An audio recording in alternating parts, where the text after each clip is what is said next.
Hello everyone. इस video का हमारा जो टॉपिक है वो है osmotic pressure. This is the last colligative property जो हम डिस्कस करेंगे। इससे पहले तीन हम लोग कर चुके हैं। Elevation sorry relative lowering of vapour pressure, elevation in boiling point, depression in freezing point, और ये हमारा लास्ट है ऑस्मोटिक प्रेशर। ठीक है। ऑस्मोटिक प्रेशर समझने से पहले हम लोग को समझना पड़ेगा कि ऑस्मोसिस क्या होता है। ऑस्मोसिस क्या होता है सुनना आता है। लेट सपोज मैंने एक कंटेनर लिया, ठीक है। यहाँ पे मेरे पास में सेमी परमेबल मेम्ब्रेन है, ठीक है। ये है SPM, semi permeable membrane. Semi permeable membrane की खासियत क्या होती है? इसमें इतने छोटे छोटे पोर्स होते हैं कि इसके थ्रू सॉल्वेंट पार्टिकल्स तो मूव कर सकते हैं, बट सॉल्यूट पार्टिकल्स जो बड़े पार्टिकल्स है वो मूव नहीं कर सकते। I repeat. और वैसे भी ऑस्मोसिस जो है, ऑस्मोटिक प्रेशर, ये कौन सा टॉपिक के अंडर आ रहा है हमारा? That is solid in liquid type. Solid in liquid type है, मतलब सॉलिड के जो पार्टिकल्स हैं वो बड़े हैं हमारे। हाँ है ना, नॉन वोलेटाइल सॉल्यूट को ऐड करेंगे, that is solid in liquid type. तो इसके पार्टिकल्स हमारे बड़े हैं सॉल्यूट के। तो मैं बोल रहा हूँ कि यहाँ पे मैंने प्योर सॉल्वेंट है। क्या है? Pure solvent. प्योर सॉल्वेंट है तो ये मैंने बना दिया भाई प्योर सॉल्वेंट, ठीक है। यहाँ पे सॉल्वेंट है तो यहाँ पे मैंने सॉल्वेंट तो बना दिया, बट ये प्योर नहीं है, इसके अंदर इम्प्योरिटीज़ है। This is solution, this is solution. इसके अंदर इम्प्योरिटीज़ है। और बीच में मैंने लगा रखी है semi permeable membrane. Semi permeable membrane के अंदर इतने टाइनी होल्स होते हैं कि वो सॉल्वेंट पार्टिकल्स को, जो लिक्विड के पार्टिकल्स हैं, उनको तो अपने से पास होने देगी, लेकिन सॉल्यूट पार्टिकल्स को अपने से पास नहीं होने देगी। तब होता क्या ऑस्मोसिस? ये जो सॉल्वेंट के पार्टिकल्स हैं वो इधर की ओर मूव करने लगते हैं, फ्रॉम सॉल्वेंट टू सॉल्यूशन, ठीक है। Solvent particles move from solvent to solution and that is known as osmosis. ये अपने आप होता है ऑन देयर ओन, ठीक है। तो द प्रोसेस इन विच या ऐसा बोल सकते हो, in this process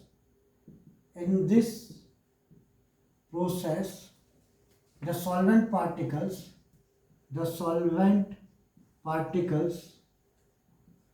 moves the solvent particle moves from pure solvent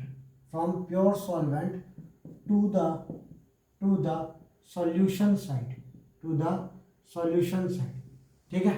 ये जो पार्टिकल्स होते हैं वो सॉल्वेंट से लेकर के प्योर सॉल्यूशन की ओर, प्योर सॉल्वेंट से सॉल्यूशन की ओर मूव करते हैं through semi permeable membrane, through semi permeable membrane. Semi SPM लिख लो, semi permeable membrane at given temperature, किसी एक परफेक्ट टेम्परेचर पे। क्लियर है? मीन्स यहाँ पे टेम्परेचर कम ज़्यादा नहीं कर रहे हैं हम लोग। आगे बात समझ में? तो इस प्रोसेस के अंदर क्या होता है? The solvent particles move from pure solvent to the solution side through semi permeable membrane at given temperature, that is known as osmosis. Clear है चीज़? अब बात आती है कि ऑस्मोटिक प्रेशर होता क्या है फिर। सेकंड चीज़, पहले तो ऑस्मोसिस समझ लिया कि जब ये लिक्विड जो है सॉल्वेंट की ओर से सॉल्यूशन की ओर मूव करेगा तो यहाँ जो आ रहा है इस फिनोमेना को बोलते हैं हम लोग ऑस्मोसिस, इस प्रोसेस को बोलते हैं ऑस्मोसिस। क्लियर है? तो बात करते हैं कि ऑस्मोटिक प्रेशर क्या होता है। तो ध्यान देना यहाँ पे, ऑस्मोटिक प्रेशर, ठीक है। ये जो लिक्विड फ्लो कर रहा है इस साइड, ये जो प्रेशर एक्सर्ट कर रहा है इस सॉल्यूशन के ऊपर, that pressure is known as osmotic pressure. आई बात समझ में? The pressure exerted by pure solvent, या फिर ऐसा बोल सकते हो, the pressure exerted by the movement of solvent in osmosis. The pressure exerted by the movement of solvent, ये जो सॉल्वेंट है इसकी मूवमेंट की वजह से जो प्रेशर आएगा, कब? जब ऑस्मोसिस होगा, that is known as osmotic pressure. आई ये बात समझ में? अब सुनना है आप एक चीज, कैसे ये कॉलिगेटिव प्रॉपर्टी है। ये जो मूवमेंट होगा ये उतना ज़्यादा होगा जितना ज़्यादा यहाँ पे कंसंट्रेशन ऑफ सॉल्यूट होगा। आई बात समझ में? ये जो ऑस्मोसिस है ना, ऑस्मोसिस मतलब ये जो सॉल्यूएंट पार्टिकल्स इस साइड में मूव कर रहे हैं, क्लियर है। ये सॉल्वेंट पार्टिकल्स कितना ज़्यादा मूव करेगा, दैट डिपेंड्स अपॉन कि यहाँ पे सॉल्यूट का कंसंट्रेशन कितना है। तो यहाँ पे मैं बोल सकता हूँ कि rate of osmosis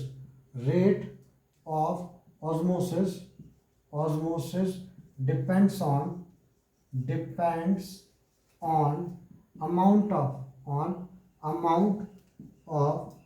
solute added in the solution, and hence it is colligative property,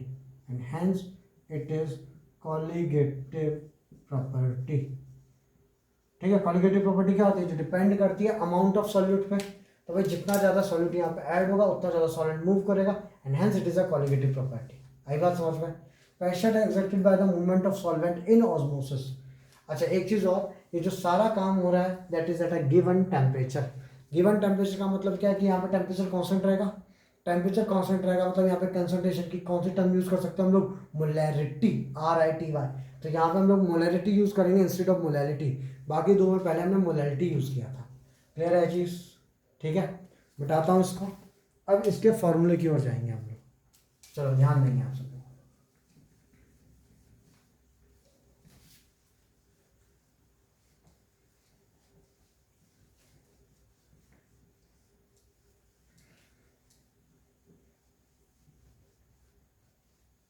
चलो ध्यान देंगे आप सब लोग, इसके फॉर्मूले की ओर जाएंगे हम लोग। तो भाई फॉर्मूला क्या है इसका, ऑस्मोटिक प्रेशर।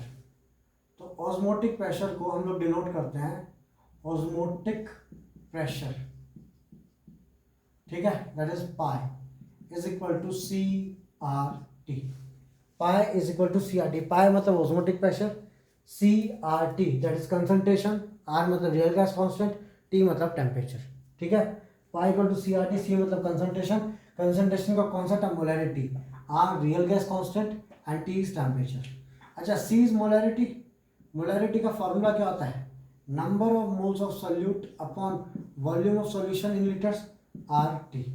तो pi is equal to number of moles of solute that is given mass, उसका जो खुद का मास है। अच्छा एन भी चाहिए, मैं N2 भी लिख सकता हूँ, that is number of moles of solute, that is W2 upon M2 VRT।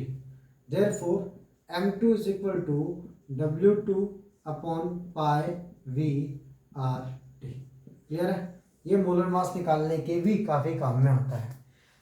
फिर पेपर में एक बहुत इंपॉर्टेंट क्वेश्चन आता है यहाँ से, क्या कि भाई जो ऑस्मोटिक प्रेशर है that is more significant in determining the molar mass than the other colligative properties. बाकी कॉलिगेटिव प्रॉपर्टीज से जो मोलर मास निकालता हूँ उससे बेटर है कि ऑस्मोटिक प्रेशर को यूज करो, क्या निकालने के लिए, मोलर मास निकालने के लिए। ठीक है, इस चीज का आंसर सुनना है आपसे। इस चीज का आंसर ये है कि जो ऑस्मोटिक प्रेशर की वैल्यू होती है दैट इज जो पाई की वैल्यू होती है वो काफी बड़ी होती है। अब तक हम लोगों ने क्या देखा था, relative lowering of vapour pressure, elevation in boiling point, depression freezing point. उन तीनों में जो वैल्यूज आती है, देखो अब एक लिक्विड है, लिक्विड के अंदर तुम लोगों ने सॉल्यूट डाल दिया तो वेपर प्रेशर कम हो गया। वेपर प्रेशर कितना ही कम हो जाएगा, बहुत इतना एक्सट्रीम कम तो नहीं हो जाएगा, तो answer will be in points. ठीक है, सेकंड बॉइलिंग पॉइंट पे कितना ही फर्क पड़ेगा, पॉइंट्स में आता है, हार्डली 0.1 0.3 0.5 इतना ही आ पाता है।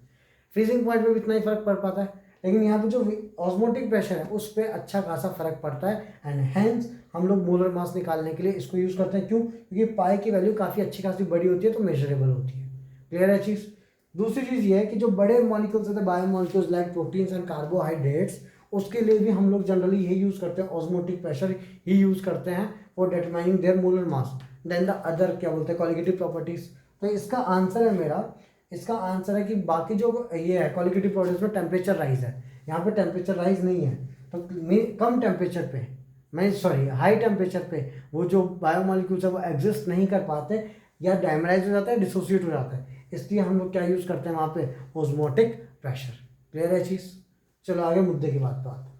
ठीक है, तो ये तो हो गया मेरा फॉर्मूला, ये हो गया हमारा osmotic pressure.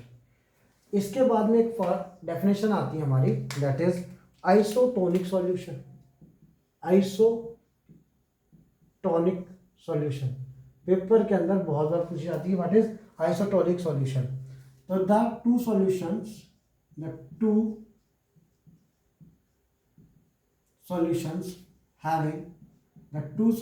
having same osmotic pressure. ठीक है, the two solutions having same osmotic pressure are known as isotonic solution. Clear है? ऐसे सॉल्यूशन जिनका दोनों का ऑस्मोटिक प्रेशर सेम है उनको हम लोग क्या बोलेंगे? Isotonic solutions. ठीक है, क्लियर है चीज सबको? सुनना आ गया यहाँ पे. ठीक है, तो अभी अब तक हम लोगों ने क्या बात की? ऑस्मोसिस की डेफिनेशन देखी. ऑस्मोसिस क्या होता है, ऑस्मोटिक प्रेशर क्या होता है, ऑस्मोटिक प्रेशर को क्यों हम बोलते हैं कि दैट इज कॉलिगेटिव प्रॉपर्टी, ये हमने बात की. ऑस्मोटिक प्रेशर का फॉर्मूला देख लिया, pi equal to CRT, pi is equal to N2/VRT, pi is equal to W2/N2 को लिख दिया W2/M2. यहाँ से मोलर मास. और 2 पॉइंट डिस्कस किए कि हम लोग जनरली इसको क्यों मतलब यूज़ करना है, दैट इज ऑस्मोटिक प्रेशर को क्यों यूज़ करना क्या सिग्निफिकेंट है as compare to other colligative properties for determining their molar mass. दूसरा, जो बड़े बायोमोलिक्यूल्स है लाइक प्रोटीन्स एंड कार्बोहाइड्रेट, उनके लिए क्यों ये यूजफुल है for determining their molar mass. ये पॉइंट हमने डिस्कस की. तीसरा, आइसोटोनिक सॉल्यूशन क्या होता है? ऐसा सॉल्यूशन जिनकी क्या बोलते हैं ऑस्मोटिक प्रेशर सेम होता है, that is known as, those are known as isotonic solution. Clear है? आगे सुनना है. ये तो था हमारा क्या ये ऑस्मोसिस, ऑस्मोटिक प्रेशर. अच्छा हाँ, एक चीज और, ऑस्मोसिस के एग्जाम्पल्स तो उससे ध्यान देना है. पहला, रूट्स जो पानी सक करता है. क्लियर है? जो रूट्स जो पानी सक करता है, एग्जैक्ट जो लैंग्वेज होगी उसकी वो ये होगी यहाँ पे. हाँ, water movement from soil into the roots. ठीक है, किताब में लिखी हुई ये चीज, water movement from soil into roots. That is due to osmosis. Application of osmosis है water movement from soil into roots, that is osmosis. Second, preservation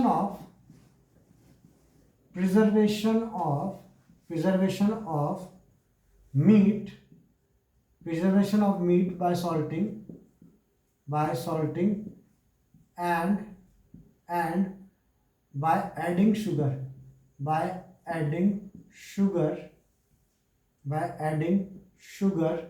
to fruits. ठीक है, preservation of meat by salting, ठीक है, and by adding sugar to fruits is an example of osmosis. Clear है? किस चीज का example है ये? ऑस्मोसिस का एग्जाम्पल है ये. क्लियर है चीज सबको? ठीक है. कैसे? जो बैक्टीरिया होते हैं जब सॉल्ट छिड़क देते हैं मीट के ऊपर या फिर शुगर होता है फ्रूट पे, तो जो बैक्टीरिया होते हैं उनके अंदर से जो उनका खुद का जो इंटरनल जो वाटर होता है वो रिलीज हो जाता है एंड हेंस वो श्रिंक होकर के सेल्स सारे डेड हो जाते हैं. क्लियर है चीज? तो ये मेरे इसके एप्लीकेशन है किसके? ऑस्मोसिस के. अब हम लोग को एक चीज पढ़नी है, ये तो ऑस्मोसिस के एप्लीकेशन हो गए. हम लोग को जो चीज़ पढ़नी है जो पेपर में सबसे ज़्यादा बार आती है वो ऑस्मोसिस का एप्लीकेशन नहीं आती, वो आती है रिवर्स ऑस्मोसिस का एप्लीकेशन. तो हम लोग को जो पढ़ना है वो पढ़ना है reverse osmosis, REVERS, reverse osmosis और इसका एप्लीकेशन. ठीक है, अब समझना रिवर्स ऑस्मोसिस क्या होता है. तो ध्यान देना आप सब.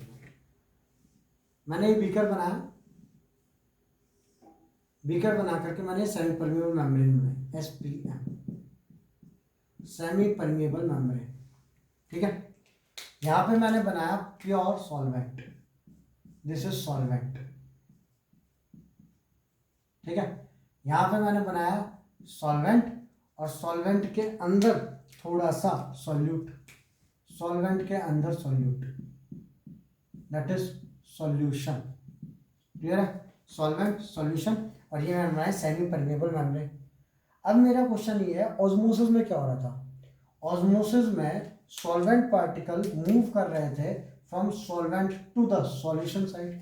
ठीक है, ऑस्मोसिस में सॉल्वेंट पार्टिकल मूव कर रहे थे from solvent to the solution side, that is osmosis. तो रिवर्स ऑस्मोसिस में क्या होगा? तो रिवर्स ऑस्मोसिस में सॉल्वेंट ही मूव करेगा क्योंकि सेमी परमिएबल मेम्ब्रेन है. Semi permeable membrane solvent particles को ही मूव करने देगी. सॉल्वेंट पार्टिकल मूव करेगा बट फ्रॉम इधर से इधर की साइड में, कहाँ से किधर, इधर से इधर की साइड में, फ्रॉम सॉल्यूशन टू सॉल्वेंट, और you can say impure solvent to solvent. Clear है? उसकी डेफिनेशन लिखते हैं रिवर्स ऑस्मोसिस की। तो इन रिवर्स ऑस्मोसिस या when solvent moves from solution to the pure solvent, when solvent moves from solution to the pure solvent through semi permeable membrane, then it is known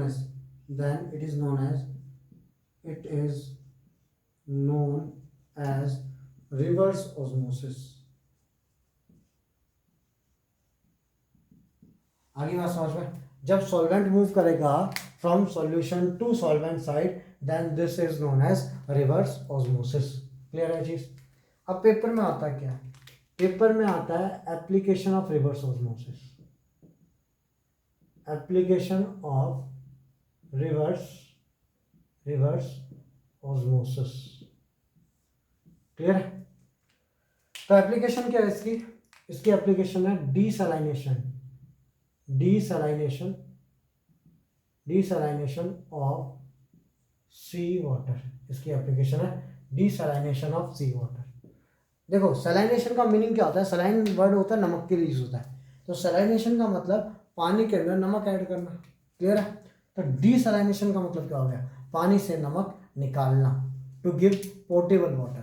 ठीक है, हम लोग को पीने लायक पानी पीने के लिए पानी से क्या निकालना है? नमक निकालना है, मतलब जो खारापन है पानी का कम करना है। That is desalination of sea water. Sea water का डीसैलाइनेशन करना है, उसका खारापन कम करना है। ठीक है, कैसे होता है तो ध्यान देना आप सब लोग, बहुत इंपॉर्टेंट है, ध्यान देना है। लेट सपोज एक ऐसा सिस्टम है, यहाँ पे एक टैंक है, ठीक है, जैसे सेमी परमेबल मेम्ब्रेन, यहाँ पे दूसरा टैंक है, ठीक, ये दूसरा टैंक है, और दूसरे टैंक में हमने यहाँ पे लगा रखा है प्रेशर, यहाँ पे पिस्टन लगा रखा है, ठीक है, पिस्टन लगा रखा है जो कि अप्लाई कर रहा है कितना प्रेशर? P। ठीक है, यहाँ पर हमारे पास में सॉल्वेंट है, मतलब प्योर वाटर है, दिस इज प्योर वाटर, ठीक है। ये हमारे पास में क्या है? सी वाटर, ये हमारे पास में सी वाटर। इसके अंदर कुछ सॉल्यूट पार्टिकल्स भी होंगे जिसको हम लोग सॉल्ट बोल रहे हैं, क्योंकि सी वाटर है ना, तो सी वाटर के अंदर सॉल्यूट पार्टिकल्स भी होंगे, ठीक है। अब होगा क्या? ड्यूरिंग ऑस्मोसिस दो प्रेशर है, एक पी प्रेशर यहाँ से आ रहा है और एक ऑस्मोसिस का प्रेशर, क्योंकि ऑस्मोसिस कहाँ से कहाँ की ओर होता है? From pure solvent to the impure. Pure solvent ये सॉल्यूशन, तो यहाँ से आके ऑस्मोसिस, और यहाँ से प्रेशर लग रहा है। अगर मेरा पाई, भाई ऑस्मोटिक प्रेशर क्या होता है? पाई होता है। अगर मेरी पाई की वैल्यू, ऑस्मोटिक प्रेशर की वैल्यू ग्रेटर देन है एक्सटर्नल प्रेशर से, इसको मैं बोल सकता हूँ एक्सटर्नल। अगर मेरी ऑस्मोटिक प्रेशर की वैल्यू एक्सटर्नल प्रेशर से ज़्यादा है तो यहाँ पे कुछ भी नहीं होगा, नॉर्मल ऑस्मोसिस होगा। ऑस्मोसिस मतलब ये चीज़ यहाँ से यहाँ के मूव करेगी। लेकिन अगर मैंने इन दोनों को इक्वल कर दिया, एक्सटर्नल प्रेशर और ऑस्मोटिक प्रेशर दोनों इक्वल हो गए, तो फ्लो स्टॉप्स, कहीं कोई मूव नहीं करेगा, ना ये इधर मूव करेगा ना ये इधर मूव करेगा। लेकिन अगर ऐसा हो जाए कि ऑस्मोटिक प्रेशर जो है, मतलब जो इस मूवमेंट का जो प्रेशर है वो लेस देन है पी एक्सटर्नल से, इस वाले प्रेशर से कम है ये, तो उधर पे हो जाएगा reverse osmosis. Reverse osmosis means अगर ये पाए, मतलब यहाँ का जो प्रेशर है वो यहाँ के प्रेशर से कम है, तो ये इधर से सॉल्वेंट इस साइड में मूव करेगा, दैट इज रिवर्स ऑस्मोसिस। तो होगा क्या कि ये सारे के सारे सॉल्यूट पार्टिकल्स जो हैं वो यहीं पे बच जाएंगे, ये लाल वाले जो सॉल्यूट पार्टिकल हैं वो यहीं बच जाएंगे, और यहाँ पे पानी बढ़ता जाएगा, यहाँ पाइप से पानी बाहर आएगा, and hence we have desalined the sea water. आई बात समझ में? ये बहुत अच्छी एग्जांपल है, या एप्लीकेशन बोल सकते हो किस चीज़ की? रिवर्स ऑस्मोसिस की। क्लियर है चीज़? ये हमारा रिवर्स ऑस्मोसिस का टॉपिक। अब इसके आगे एक चीज़ और बची है, साथ में बता देता हूँ इसके। यहाँ पे खत्म होती है हमारी कॉलिगेटिव प्रॉपर्टीज। क्लियर है? चैप्टर का एक लास्ट पार्ट है, इनका कॉलिगेटिव प्रॉपर्टी से कुछ लेना देना नहीं है, सुनना यहाँ पे। That is went half factor. लिख लो जल्दी सब लोग, वेंट हॉफ फैक्टर। ठीक है, सुनना यहाँ पे went half factor. Went half factor क्या सुनना है? ऐसा देखा गया कि जब हम लोग इसके अंदर क्या बोलते हैं, सॉलिड सॉल्यूट को जब ऐड करते हैं लिक्विड के अंदर, तो दो टाइप के हमारे पास में सॉलिड सॉल्यूट होते हैं। दो टाइप के सॉलिड सॉल्यूट होते हैं। ठीक है, एक होते हैं नॉर्मल, जो कि आयन एसोसिएट या फिर डिसोसिएट नहीं होते, और एक ऐसे मॉलिक्यूल या तो वो एसोसिएट होंगे या फिर वो डिसोसिएट होंगे। ठीक है, या तो टूटेंगे या तो जुड़ेंगे, ऐसे टाइप के। जो एसोसिएट और डिसोसिएट नहीं होते, एग्जांपल जैसे कि ग्लूकोज। ठीक है, दूसरा एग्जांपल सुक्रोज, तीसरा एग्जांपल क्या बोलते हैं, यूरिया। ये ऐसे एग्जांपल्स हैं जो कि ना तो एसोसिएट होंगे ना तो डिसोसिएट होंगे, कोई फर्क नहीं पड़ेगा। वो उधर पे देखो, एसोसिएट मतलब क्या? एसोसिएट मतलब कोई डाइमर बन रहा है या कोई ट्राइमर बन रहा है, पॉलीमर बन रहा है। ठीक है, मीन्स दो या दो से ज़्यादा मॉलिक्यूल जैसे ही तुम मिक्स करते हो आपस में जुड़ जाते हैं, उनमें कोई नया ही बॉन्ड बन, लाइक हाइड्रोजन बॉन्ड हो गया, ऐसा कोई फोर्स ऑफ अट्रैक्शन आता है एंड वो जुड़ जाते हैं, डाइमर ट्राइमर बन जाते हैं, पॉलीमर बन जाते हैं। या फिर काफ़ी सारे ऐसे मॉलिक्यूल्स भी हैं लाइक NaCl, KCl, Na2SO4। ये वो हैं जो पानी में जाके डिसोसिएट हो जाते हैं, इलेक्ट्रोलाइट्स। अब ऐसों को जब देखो, अभी तक जो हमने कॉलिगेटिव प्रॉपर्टीज की बात की, those were the topic solid in liquid. But solid भी दो टाइप के हो गए, एक ये वाले, एक ये वाले।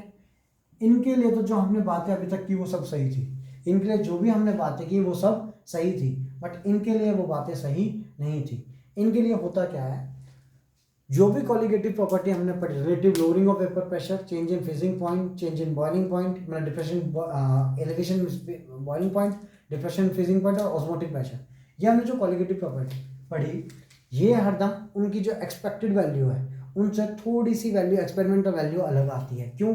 Because of association, dissociation and all. Clear है?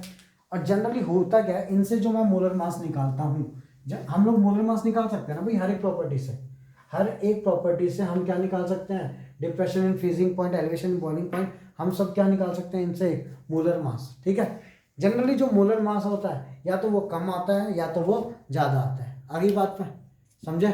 तो या तो कम आएगा या तो ज़्यादा आएगा मोलर मास। अब किस में कम आएगा किस में ज़्यादा आएगा, क्वेश्चन है ये।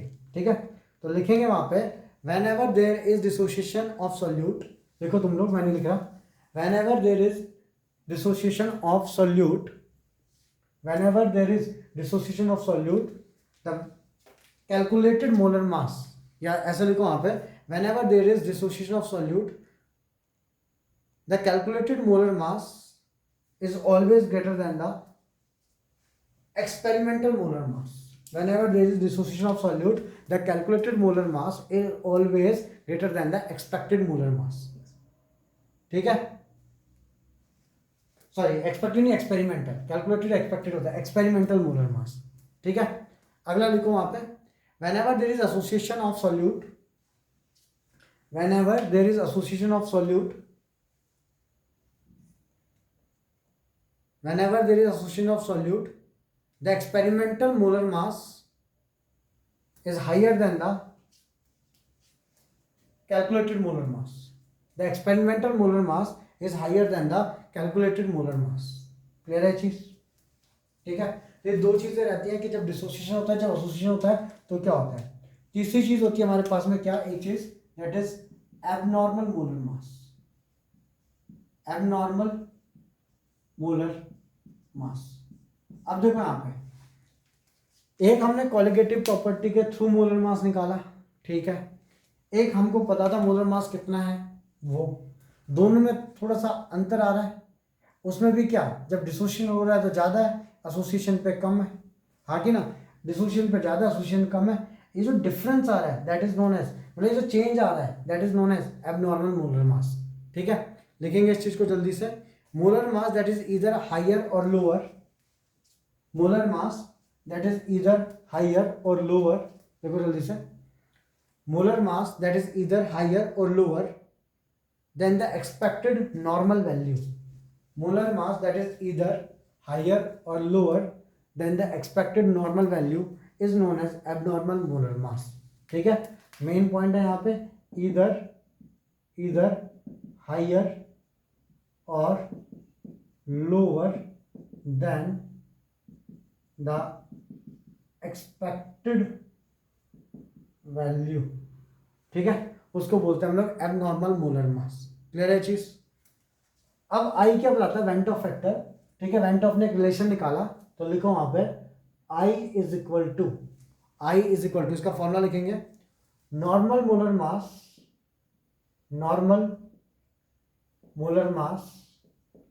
अपॉन एबनॉर्मल मोलर मास, normal molar mass upon abnormal molar मास। अगर ये पेपर के अंदर दिया हुआ क्वेश्चन के अंदर कि नॉर्मल कितना है एबनॉर्मल कितना है, तो उस टाइम पे तुम ये कर सकते हो। क्लियर है। अगला लिखो वहां पे i is equal to observed colligative property upon calculated